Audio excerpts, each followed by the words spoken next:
মাঝখান দিয়ে কি হইলো, আমার কয়েক ডজন পাইলট শহীদ হইল, কয়েকটা বিমান ধ্বংস হয়েছে, আমার জনগণের ভিতরে আমার এয়ারফোর্সের ক্যাপাসিটি নিয়ে আমাদের কনফিডেন্স ক্রাইসিস আছে যে এই ধরনের একটা ইনকম্পিটেন্ট ফোর্স যেই তার মেশিনারি ঠিকমতো অপারেট করতে জানে না, অথবা কোনটা কিনতে হবে, অথবা কেনার সামর্থ্য থাকার পরেও করাপশনের কারণে টোটাল সিনিয়র ম্যানেজমেন্ট বছরের পর বছর ধরে এই পচা জিনিসগুলো কেনে।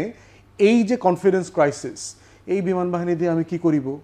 এই বিমান বাহিনী তো আমার দরকার নাই, তো এই বিমান বাহিনীর কোনো কাজে লাগতেছে না তো। প্রশ্নবিদ্ধ করা বিমান আপনার এই যে দেখেন বার্মায় কয়দিন পর পর আমাদের হিল ট্রাক্সে আপনার মিসাইল এসে পড়তেছে, ওর বোমা এসে পড়তেছে। তো আমার এটা ডিল করবার মতো ক্যাপাসিটি তো আমার নাই। তাহলে এই ফোর্স আমি হাজার হাজার কোটি টাকা দিয়ে কেন পালি? রাষ্ট্র ফোর্সগুলোকে পানে কেন, সভরেন ফোর্স কেন থাকে? যে in a need, in a time of crisis they would be able to defend us. এই ধরনের পচা গ্রাউন্ডেড ডিকমিশন বিমান যেখানে পাইলট শহীদ হয়, সে আমাকে কি ডিফেন্ড করবে? সে তার নাগরিকদের জীবন বিপদাপন্ন করে ফেলেছে। তো সেই বাস্তবতায় এই টোটাল বিষয় নিয়ে দুইটা ইনভেস্টিগেশন হওয়া দরকার।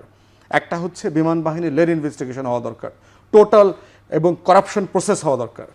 দ্বিতীয়ত হচ্ছে একটা সিভিল অ্যাডমিনিস্ট্রেশন লেড একটা ইনভেস্টিগেশন হওয়া দরকার, যেটা দুদককে এখানে ইনভলভ করতে হবে।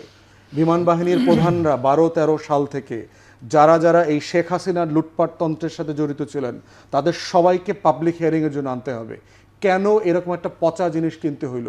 আমাদের মতো সিভিলিয়ান লোকরা জানে যে এটা একটা গ্রাউন্ডেড জিনিস, এই মাল যারা বেচে তারাও ব্যবহার করে না। সেই পচা মাল ট্যাক্স পেয়ারদের টাকা দিয়ে কেন কেনা হয়েছে, এটা পাবলিক হিয়ারিংয়ে শুনতে হবে আমাদেরকে, প্রত্যেক বিমান বাহিনীর প্রধানকে তখন থেকে শুরু করে এনে। সেটিকে